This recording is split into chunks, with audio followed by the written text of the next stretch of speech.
Here we are. We are so excited that you are joining us for our LGBTQ community-based travel webinar. We have a very special guest here today. He's a content creator. He's a Trova host, one of my friends.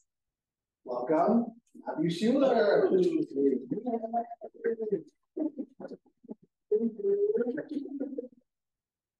Awesome. Okay. This is fun.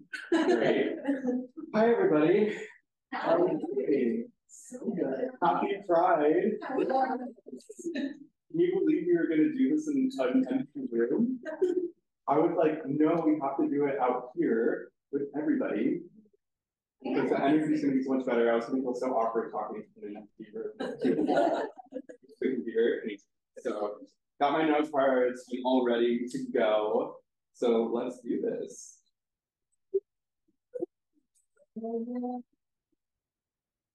Yay! And this whole presentation is going to be on LGBTQ plus community-based travel. It's also going to be about the power of storytelling and the link between all those things. So it's a lot of information that I wrote down. So I might stumble on some points, but I'll try to be as quick and concise and get through this as seamlessly as possible.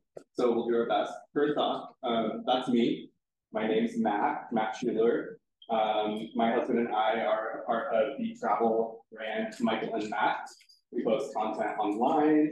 I've been a content creator for the past 17 years. So as a millennial, I'm 32 now. That's bizarre because I've been a content creator longer than I haven't in my life. Which for a lot of Gen Z people, I'm sure that's fine, that's normal. But for me as a millennial, that is bizarre, weird. So yeah, I'm a travel content creator, photographer. I'm a recently gay travel host with TrovaTrip. We have 3 trips coming up. We have our first one to Greece in August, our second one to Costa Rica in January, and our third trip in March to Thailand. So very excited. And I'm also a freelance writer for several travel publications. My goal in content creation and travel is to highlight LGBTQ plus communities, businesses, stories all around the world. I want to highlight those stories and put them out in front of our audience of over 1 million plus platform. So that's kind of what we're working to do.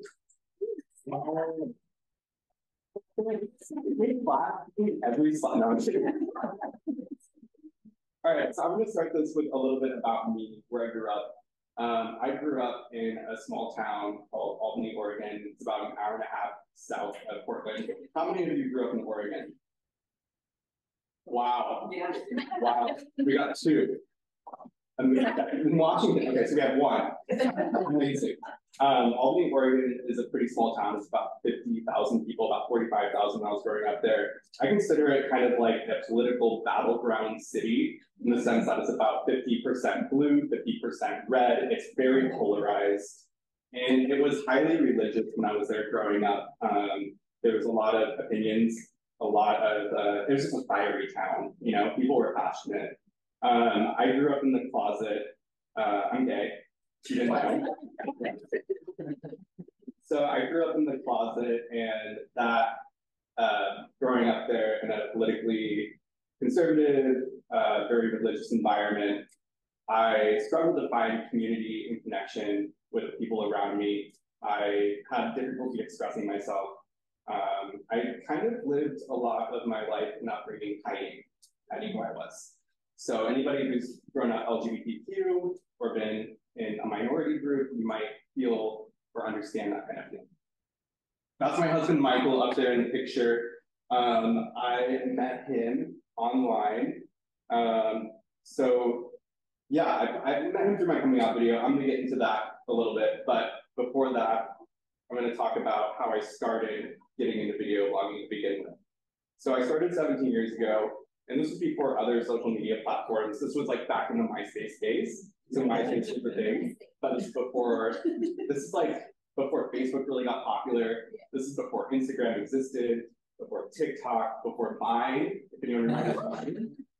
So I was on dial-up internet. Most of us were on dial-up internet, and we were dedicated to watch videos and to entertain ourselves online. But dial-up, like it would take 45 minutes to an hour to load a 2-minute video, take even longer to upload one. So at the beginning days of YouTube, these people were really dedicated to like actually put their stuff out there. The question is, why were they so dedicated? And that's kind of what this whole half of the presentation is going to be about. So we're going to divide this presentation up into 2 parts. What is this presentation about? We're going to talk about the power of storytelling, and that's going to go into a little bit of psychology. We're going to talk a little bit about my personal story, and we're going to talk about how content creation relates to travel and relates to this concept of personal fulfillment. So all 3 of those things are kind of like co-interrelated, and we're going to dive into that. Part 2, we're going to look at some statistics, queer community challenges when it comes to booking travel, who the queer community is, and how is LGBTQ+ community-based travel the solution to all that. All right, so how does storytelling relate to travel, and why create content? In going into my story, we're going to be examining kind of like how we view ourselves, the world, our relationships with people around us, because all 3 of those things impact how we travel, how we view ourselves, how we view the world, how we view other people. That really influences kind of like how we decide we're going to travel around the world. It's going to be a little bit of a stretch in the psychology, you know. I'm going to be talking about personal stuff. So you might come along with me on this ride. You might relate to a few things, and hopefully that will help you understand a bit of the LGBTQ+ community and some motivating factors behind why they choose to travel the way they do. Bottom line, my story shaped my philosophy on media marketing and content creation and travel. Sweet. So the statement up here, the reason I create content today has not changed since the first day I started when I was a sophomore in high school in 2007. So that was a long time ago, but it's literally the same reason why I still create content today. We're going to start with a simple concept. Write it down. As humans, we crave connection with others, to see others and to be seen and understood. This is like a concept around the term of belonging. So if you have a sense of belonging, that's feeling connected with others in your environment. Social psychologist and storyteller Brene Brown said, true belonging never asks us to change who we are, and true belonging requires us to be who we are. So with that, we're gonna like jump back to me in high school in this kind of closeted, conservative religious environment. I was longing to connect with other people. I wanted to see outside my bubble. I wanted to understand what my value and worth was, and I wanted the ability to express myself. I didn't feel like I was getting that in my environment, so I started to look elsewhere. Sweet, next slide. Yay. All right, so 4 main reasons why I started to create content to begin with. First one of those is human connection. I wanted to connect with others. Second is visibility outside my bubble. I wanted to see what was going on outside my small town, Albany, Oregon, that closed-minded setting. Third is perception of value and worth. I wanted to be able to perceive my value, my worth. I wanted to feel valuable. And lastly is expression of self. So I wanted the ability to express myself without a crazy amount of judgment. Yes, it's the internet. You express yourself, you're going to get some judgment, but you will find your community and people that support you. And that's what I was really looking for. So if you look at these 4 things, obviously it's bolded. What do you see? Hope. Yay, acronyms. So, oh, your name's Hope. No, I said I can read. Oh, you're gonna read. I got you like me. Okay, yeah. So hope. Hope is an integral part of this entire thing. It's what made me start creating content. I was looking for hope. Quite literally, I was looking for hope. And I believe that these 4 concepts, human connection, visibility outside my bubble, perception of value and worth, and expression of self, are all interrelated with this idea of hope. So you can kind of think about those 4 things as points around this concept of hope. Let's see. So for any minority that feels rejected, that feels othered, that feels like they're tossed to the side or that they're having to hide or conceal a certain part of themselves, specifically, we're looking for these 4 attributes individually, but also all together. All right, so next.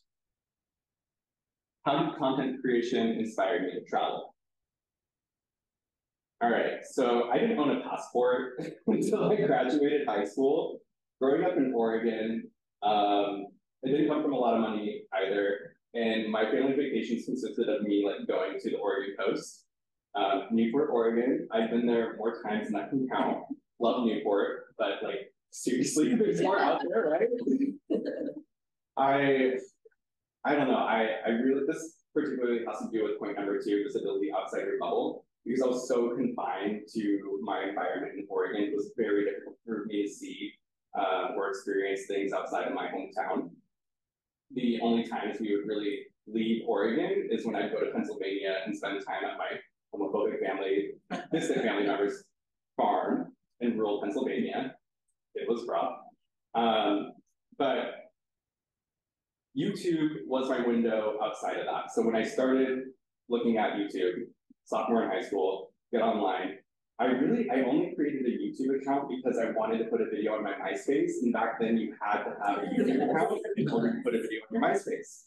So that's how they got me. Moving on, I created my account, I started scrolling, browsing, whatever, and I stumbled on this video of a video blogger. He was a first-generation Asian American, and he was on there talking about what it was like to be a first-generation Asian American in the US. He lived in Texas. And he talked about his struggles in high school and just kind of what he was dealing with. That was the first time I had ever seen somebody be authentic, real, organic, unfiltered, unedited online. And that kind of like changed something in me because I don't know, you don't see that on TV. You don't see that anywhere else. Back in that day, like that, you know, we didn't have smartphones to like go through and watch that all day, every day. So for me, that was a really freeing thing to see somebody actually expressing themselves in that way. That motivated me to try it out and see what I could find online. Started posting, and I immediately got connected with this very small but quickly growing group of influencers. Early influencers. This is first generation video bloggers. These are people from around the world, from New Zealand, from the Philippines, from Australia, India, UK, everywhere. And it kind of blew my mind because I was able to see little windows into all these different places around the world. And what I was seeing was that these places, some of them had LGBTQ plus people that were accepted for who they were. And that's not what I was experiencing back home. So seeing that, it just continued to inspire me. I just kept wanting to dig and know more and learn more.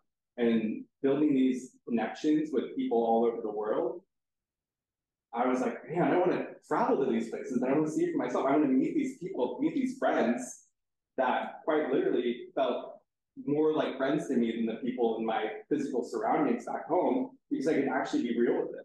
It kind of like removed the accountability in the sense that like I could be real with them, I could be my authentic self without repercussion back at my high school. So it was a really, I don't know, a hope-filled situation. And that's what it was. Like the desire for hope drove me to travel. I was looking for a sense of belonging. I think that's good on that. Great. Yeah,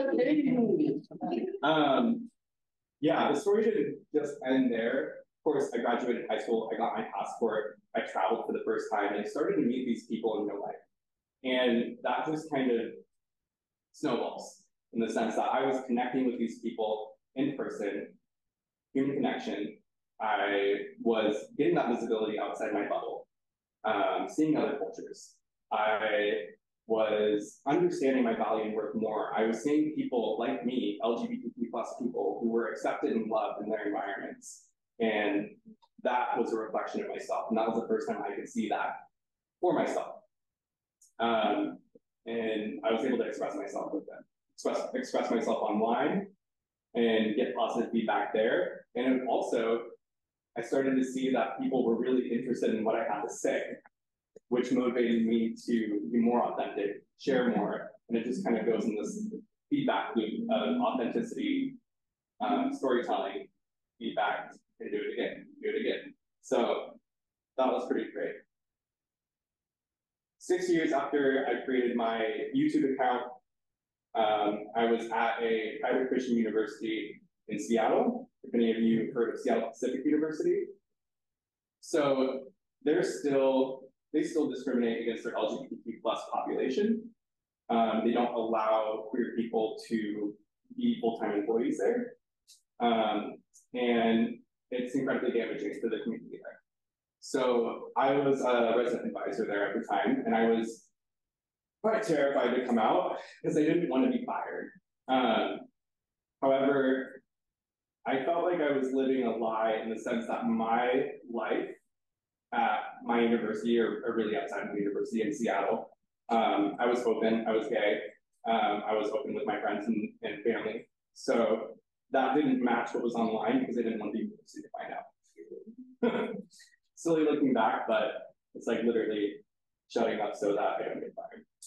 I eventually decided that I was going to come out, so I made this video, put it up online, and within a week, I received 1,000 emails from people around the world who didn't feel safe to come out in their own environments.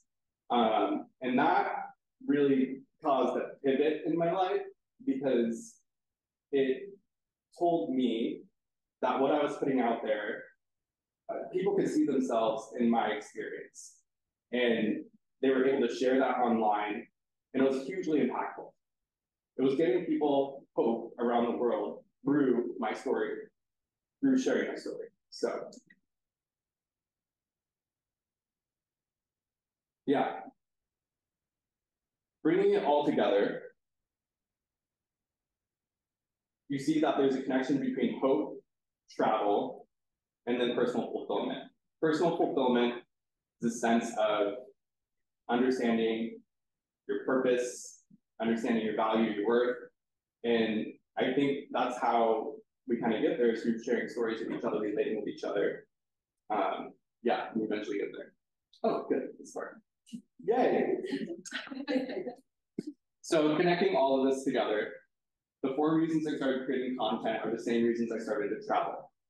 It's connecting with others, experiencing different cultures, visibility outside your bubble, building understanding of yourselves, perception of value and worth, and expressing ourselves and learning about others through storytelling, expression of self. As humans, we value and we crave connecting with others, to see and be seen and understood. That all lends itself to belonging, and you get there through hope. Great, yes.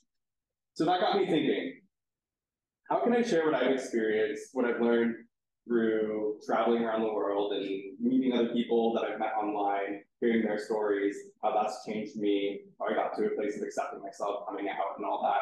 How can I share those experiences with other people? So yes, I was sharing a lot of that through content creation. Content creation is storytelling. This next slide. Yes, content creation is storytelling. And that's how I found I could best at the time share what I was experiencing with other people. And I don't know, I just wanted other people to experience and feel the types of things I was feeling when I was traveling abroad, learning about myself. Yeah, I don't know. I think everybody remembers the first time that you've ever traveled abroad, and it could be a hugely impactful experience. And so I wanted to make sure that others could also experience that. Interestingly, more photos are taken while traveling than in any other point in life. I've looked it up. There's a study, crazy, I know, but like it's true. That's why like our feeds are full of travel photos, like people on the beach, like a cocktail on a rooftop. So many photos of plane wings and selfies in planes, like so many. I've taken so many, thousands of photos in planes. Why? A 2020 sociological study found that through sharing travel experiences, there's some motivations there, and the motivations are typically altruism, personal fulfillment, and self-actualization. Big words, but like self-actualization. That's like Maslow's hierarchy of needs, the highest level. So we're talking like all your other needs are met physically, relationally, whatever. We're looking at self-actualization. We're looking at like finding your purpose in life. Feeling fulfilled, like something big. So that really stuck with me. And I looked up some definitions of personal fulfillment. And these three definitions I resonated with. So one, an ongoing journey to finding your purpose, a state in which one has achieved the necessary conditions to feel satisfied, and three, the fulfillment of oneself. So personal fulfillment. If we intentionally center travel around these 4 points of hope that we talked about, connecting with others, visibility outside of your bubble, understanding your value and worth, and expression of self. If we focus in on those, and then on the community we relate with the most, that's where true community-based travel can occur. We're talking about not just travel in vain. We're not talking about just travel for the heck of it. People have reasons why they travel. People have so many, like they spend so much money on travel. We're talking billions of dollars globally every year. It's insane. But what's the driving factors behind that? People want to feel fulfilled. People want that personal fulfillment. And especially with the LGBTQ plus community because of their experiences and how they've developed their communities. So yeah, that motivated me to want to share that with others. Trying to figure out like, yes, I'm sharing different parts of this with content creation on Instagram, whatever, but I'm not able to like really provide this experience in a group setting like I wanted to, you know? I've been on group trips before, I've done things like that, and I've had meaningful experiences with groups of people, but it's been kind of flippant, it's just happened. But what if we centered an idea around that? What if we centered a trip around that? What if we did something where we could help build community in a travel setting that was like this LGBTQ plus community-based travel? So that's why I started to do these group trips. Okay, now we understand some of the motivating factors for travel of why LGBTQ plus people want to travel. But who is the queer community? And what are they looking for in travel? I'm going to start with some statistics. Fun. First of all, 13% of global travel spending is by the LGBTQ plus community, but they're only 7% of the population. So they're spending about double of what non-LGBTQ plus people are spending on travel. Wow, crazy. And that amounts to about 65 billion a year. It's also a very quickly growing segment in travel. It's not just composing of singles or couples. We're also considering families now as access to surrogacy and adoption increase. It's becoming more acceptable for LGBTQ plus couples to have families. So the growth rate for families is quite large. I have a graph up there. All that graph is showing is if you look all the way to the right, that's a 55 plus age group. And if you look all the way to the left, that's the 18 to 35 age group. The blue is non-LGBTQ plus couples for parenting.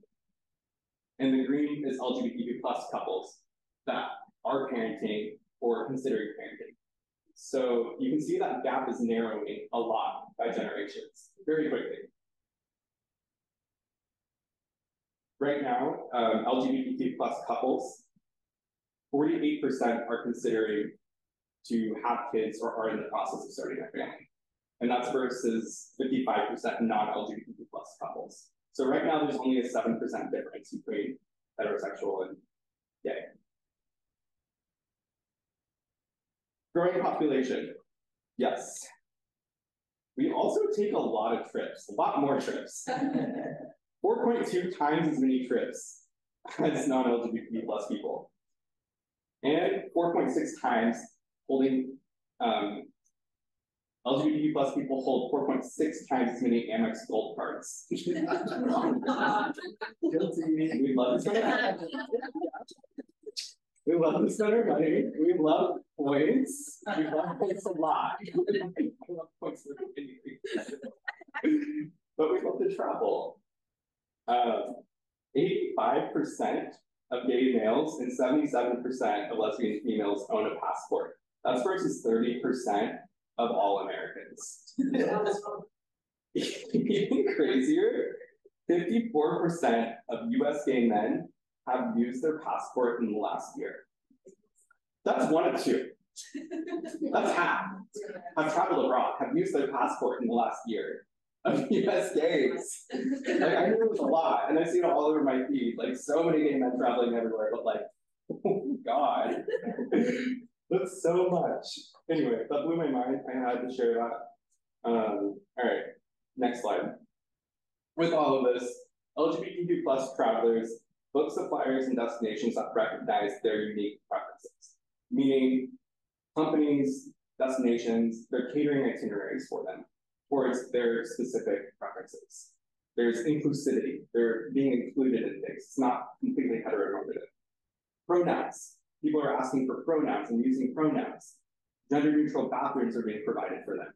Things that make them feel welcome and comfortable traveling. That brings us to our next section, which is challenges that LGBT plus community faces while traveling or booking travel. So 30% have reported feelings or being stereotyped against, plus an additional 38% have experienced laughter or verbal abuse while traveling. 82% of the LGBT plus community reports feeling uncomfortable or unwelcome and having experiences that made them feel that way while traveling abroad. So why does this matter necessarily? From a business perspective, over 50% have adjusted their must-visit destinations, and 55% say that being a part of the LGBTQ plus community has affected the experiences they book while traveling. This is in order to avoid the possibility of negative stereotypes and discrimination. They're looking for inclusive, welcoming environments, places that are going to make them feel like any other human, you know?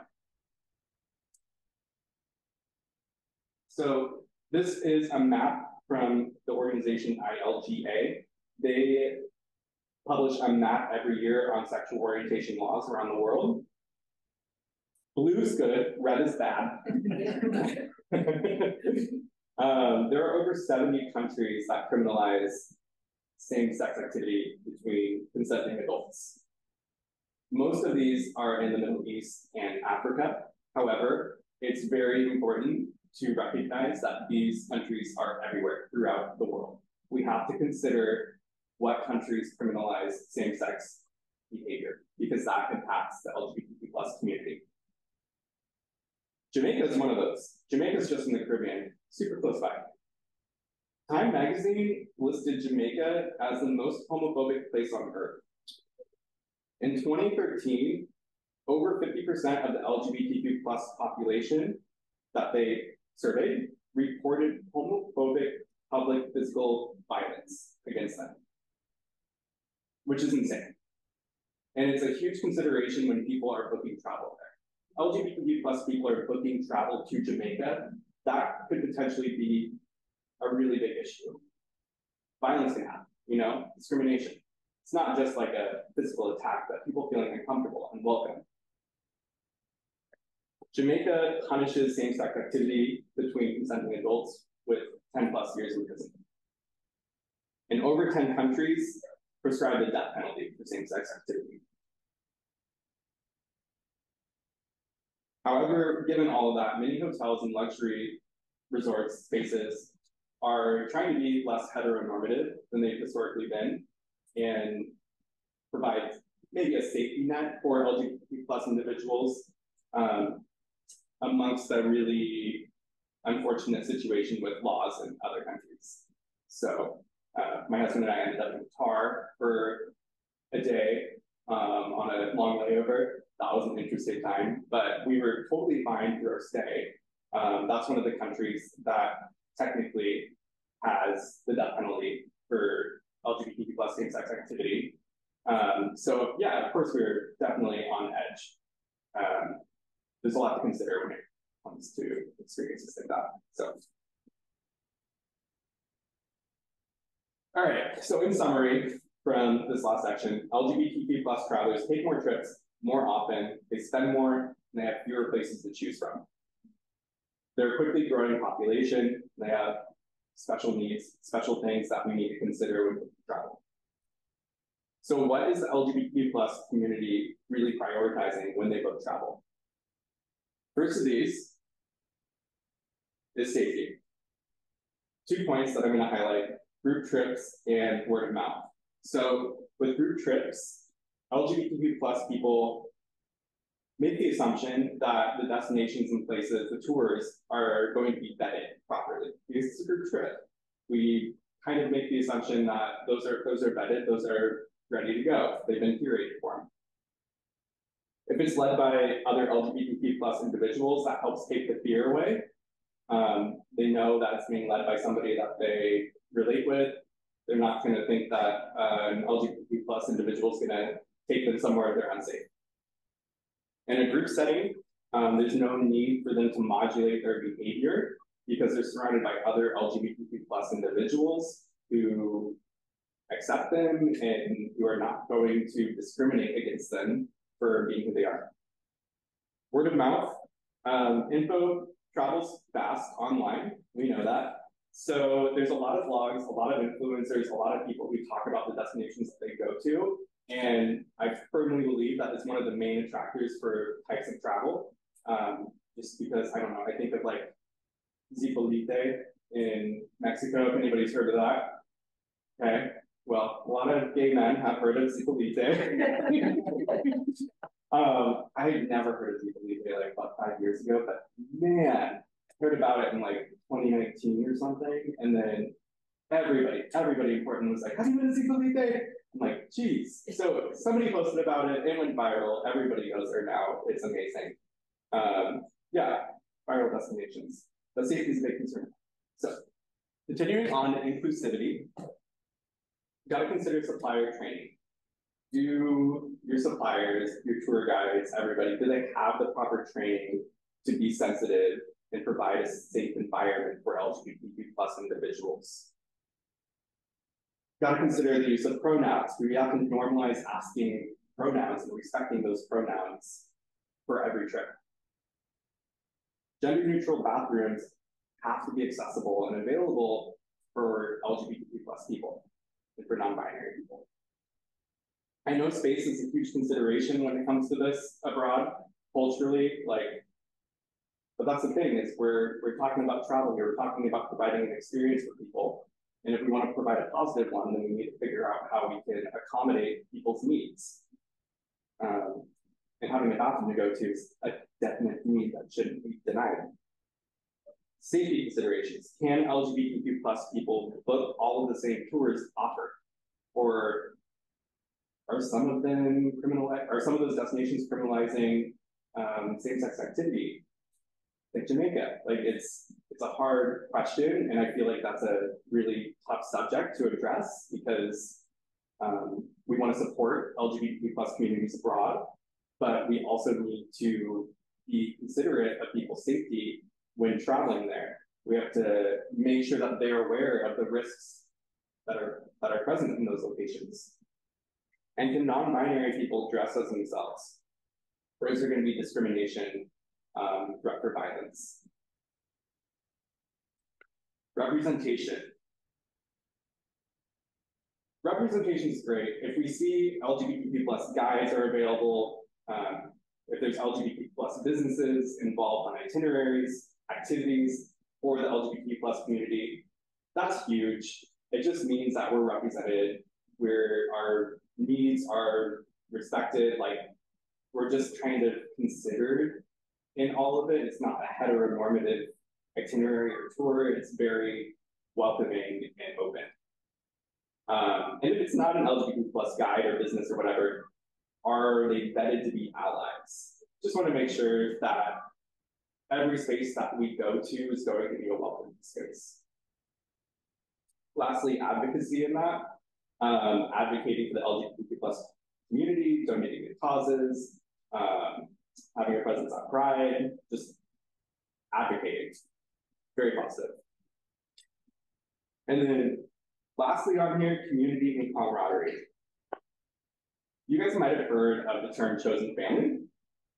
So this is a very popular term in the LGBTQ community, and it stems from what this graph shows here. All this graph is saying is that a large number of people within the LGBTQ plus community have been rejected or experienced trauma from their families or friends from where they've grown up.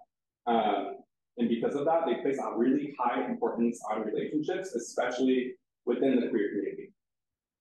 Finding that acceptance, that community is so important to the queer community, and it might have a greater importance when it comes to travel because of these things. This also links back to the concept from the first part of this presentation, hope. That's what we talked about in section 1. That's what people are looking for. We're looking for hope. We're looking for that human connection. So that's part of that community and camaraderie. Okay. Why are LGBTQ plus people booking and choosing community-based group travel? I was curious, and I made a Facebook group online at the beginning of last month. Just wanted to create a Facebook group, a space for queer people to share their travels if they wanted to. Didn't do any, I put it on my stories once. That's it. And over this last month, it's gotten over 50,000 people to sign up for that Facebook group, which is just insane to me. But it just shows how much demand there is for LGBTQ plus community, for sharing, for people sharing their stories, sharing their travels, and connecting with one another. So I love that. I just wanted to share that part because it shows that demand. It shows that that's like a real thing that we're seeing right now. Along with like TrovaTrip for us, what we've experienced quick bookings, repeat bookings. People who book the first trip are booking the second trip. People who book the second trip are booking the third trip. So we're seeing that like continuity, which is reassuring. It's telling us that people want to develop community. They want to be in a group setting. They want to make friends and kind of continue that community onward. We're trying to help establish community through WhatsApp groups. We start WhatsApp groups with our travelers as soon as it's confirmed. We try to do that as soon as possible. We also do Zoom group calls in order to help connect people. I think that's not only important for people who need to find a roommate and need to like figure out who they jive with in the group, but also just to help build that community early on. I don't think that community building needs to start at the beginning of the trip. It can happen way before that. So that's some of like the differentiated value that we're looking at for community-based travel. I just wanted to share one quote this is from a traveler who signed up for one of our trips. As a cis gay man in a hetero world, the importance of finding a tribe within the LGBTQ plus community has been important to me to belong to something greater. In a community that places so much value on the outer appearance, the specific group attracted me as individuals organizing this trip seemed to place relationship with self and others of more importance.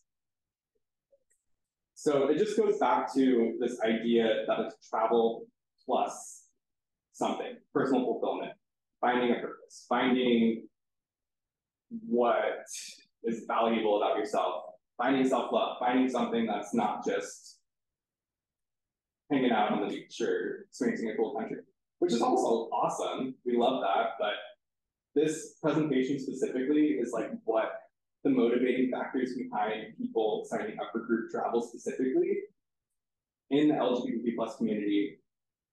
And that's what it is. As humans, we crave connecting with others to see and feel seen and be understood. It's that sense of belonging, it's empathetic sharing, vulnerability, safety, acceptance, camaraderie, shared experiences, and content creation is the mode in which we share those stories. I think that's it.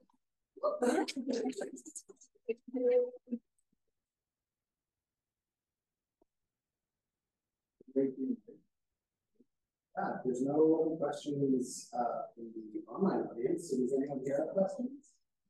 What was your first grade? That you ever did? With a Trova. Not with Trova, no, Oh. like your dress. Yeah, I went to Sweden. There was an exchange student at my high school who I had a crush on.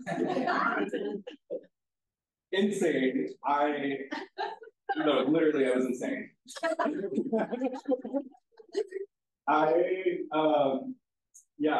So Rosetta Stone? Yeah. Okay. Well, I downloaded it. Off of LimeWire. Taught myself Swedish for 8 months leading up to the trip, and then I was like, yeah, I'm gonna go with him to Sweden. It's gonna be great. And anyway, he's great. He's married. He has a kid. He's wonderful. Love that guy. He knows I was totally crushing. Yeah, but on that trip, I went to a lot of different places to see. Yeah. So when you're considering traveling to a place that's maybe not super safe for folks in the LGBT community, are there certain sites or resources that you recommend? Yes. Well, ustravel.gov for one. And then after that, there are some specific LGBTQ plus websites to go to. Go to Google, type in, is this destination safe for LGBTQ plus people to travel to? There are 2 or 3 websites specifically, I don't know the names off the top of my head, but those are the websites that will come up in the top, and they will say what the rating is and kind of what you need to be concerned about. So what did you do in Qatar? Did you just pretend to be friends or something? How did you get to interact? Yeah. Yeah, literally. It was so bizarre because we didn't plan on staying there at all. It was flight delays, and then we missed our flight because of the delays, all that. So they have a system in Qatar where if you are delayed over 6 or 8 hours or something, the airline gives you a hotel room for the night. And so that was us. Actually, that was our whole flight coming in. And so the scariest part was going through customs because I just didn't know I didn't look anything up about the country. I didn't know anything. I wasn't planning to be there. So I just had this fear that they might be able, something would come up with my name, or they could find something on us online. We're very public. So I just didn't know. And once we got through customs and everything was fine, we got separate hotel rooms. They didn't ask if we wanted to joint hotel room. I'm sure they would have given us one had we asked, but I didn't know. I didn't want to risk anything. I didn't want to cause a scene. So I was just yes, separate hotel rooms, great. We went, and then we did a short tour with a tour guide. They have a system down. You go out of security in Qatar, and they have the tour guides right there. They're okay, you're here with Qatar Airways, great, sign here, pay me $80 and I'll take you around the city. So it's super interesting, and we just did that. We wore long pants. We never held hands or showed any kind of EVA. Nobody asked, and we didn't tell anyone. So we just went around the city for 3 hours with this tour guide in and out of his car. He was an official tour guide, it's official. Then we went back to the hotel, ate, and went to the airport. So just kind of lay low. Can you share some of your favorite queer places that you've been? Yeah. Oh, it's hard, but yes. Okay. Puerto Vallarta we try to go to at least once a year. Love it there. It feels like home. Just lovely, great, wonderful queer community. very welcoming. I feel more comfortable walking around holding hands there than I do in Portland, which Portland's great too, but like I don't know what it is about Puerto Vallarta, but some energy about it. Let's see, I really, really enjoy Madrid, and I think like Madrid, Barcelona, Spain in general, the big cities in Spain at least, very welcoming communities. Yeah, that's a really beautiful place. Lisbon, Portugal is so open and welcoming. I was there for Pride one year, and the community is just so like involved and lovely, and everybody raises each other up. And yeah, so those are three really good ones that I'd say. There's a lot more, but yeah. As you've been traveling more and more into this, are there shifts you've seen in your travels over the past, half decade, particularly with how you feel in terms of safety, in terms of visibility? Yeah, definitely. That every year I think it gets a little bit better for most places. Yeah, I'd say that it just wasn't, even visiting the UK, I don't remember the LGBTQ plus community being so public when I was visiting in 2010, 2011.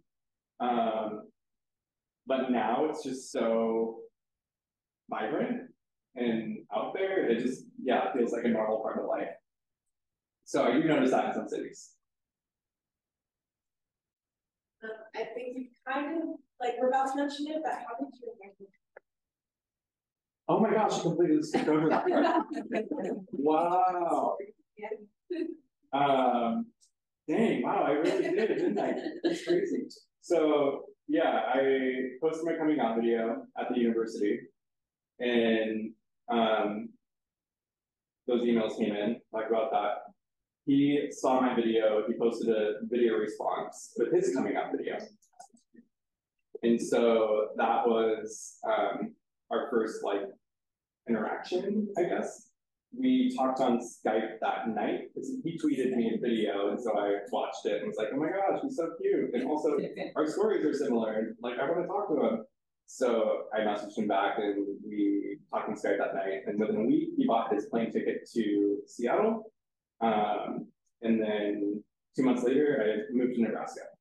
So it was quick, very quick. But yeah, I mentioned that like travel was our kind of like, yeah, big part of our story.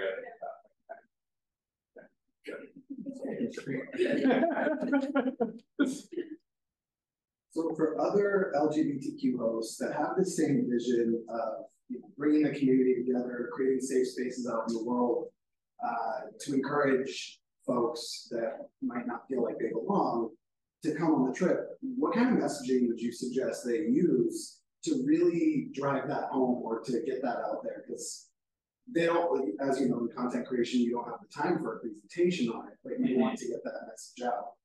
Yeah, be authentic, like authenticity, share your story.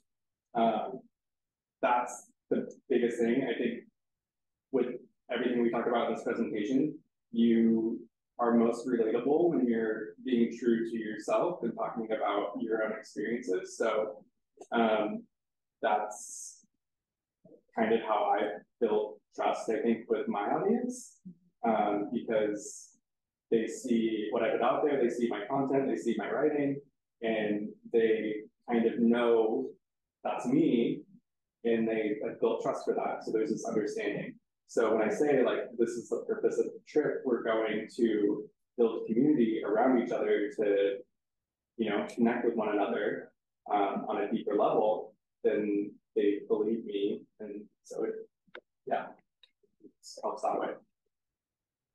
But yeah, does that answer your question? Yeah. Or just any messaging tips on how to better sell trips to LGBTQ audiences. Because you're pretty good at it. So trips. The authenticity, I think, is a great message on that. Yeah. Yeah, you have to mean well. You just want to make a quick buck, that's not gonna work. I don't think. In a financial way that's a little different than your. Yeah. You know, and I feel kind of betrayed in that way because I feel like I'm paying the extra cost just to be who I am. You know? Yeah. Really quick, before you answer, would you mind paraphrasing because the people online weren't able to. Oh, definitely. The question is, I'm gonna try my best to paraphrase this. How to mitigate profiling of LGBTQ plus people while traveling and getting price gouged, basically. I was wondering if you had an example of that, because that might help me understand. I've been to many parts of Mexico, but there are definitely parts in Mexico where clearly the price is way higher than normally would be. And they do it on purpose because they know, especially for example, if it's a queer event, they will just in general do it even higher because they know they price gouge all the gay community and have them actually say, you know, well, they have money. So, Yeah. you know, but there's a lot of destinations that they purposely do that when you go in. That, yeah, okay. So, funny, I was in San Francisco for Pride, and the tickets to get into, like, the Pride parties, $120 minimum to get in. I was like, this is insane. But yeah, I mean, people were paying it. It was allowed. It's amazing.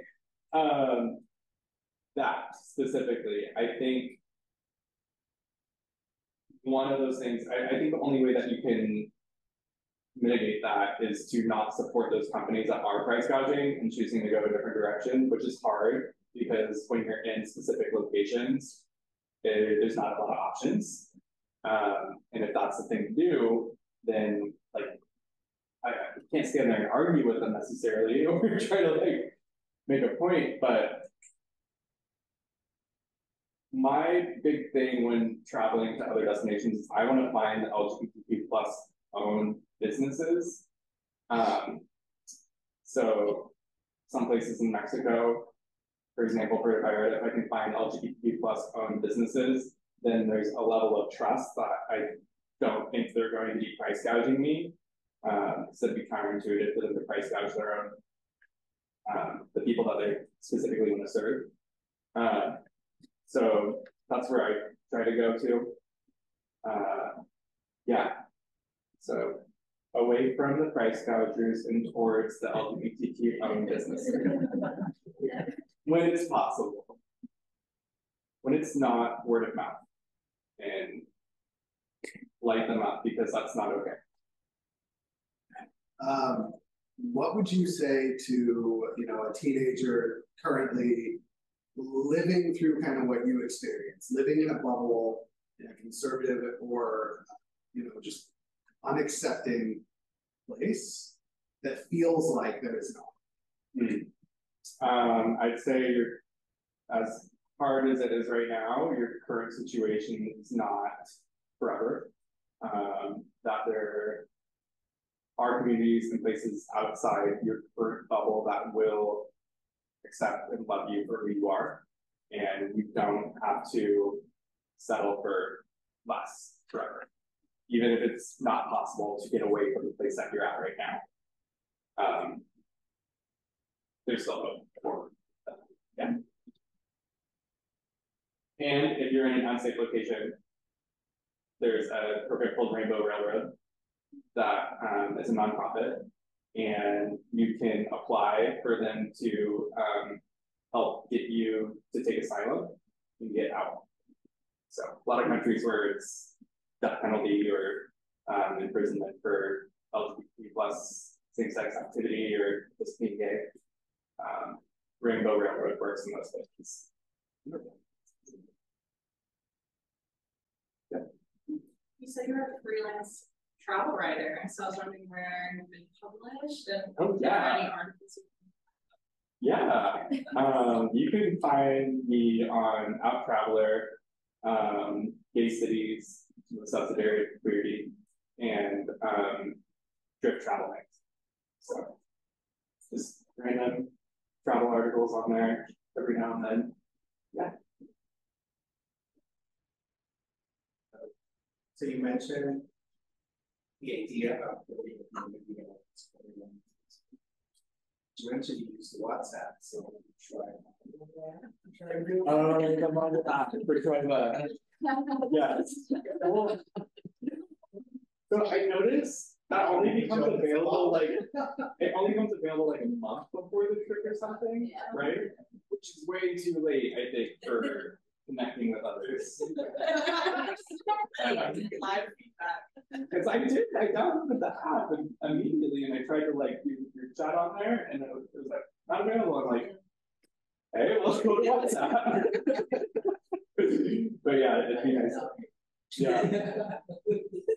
It'd be fun to have access to that. I don't know if some group trip leaders would be annoyed by that because they don't want to like be involved in all that too early on, but I personally think that's a good thing to be a part of. One of your Twice Book travelers wrote in and said, I signed up for 2 of Matt's trips because he personally reached out to me on Instagram despite being one of however many thousands of people.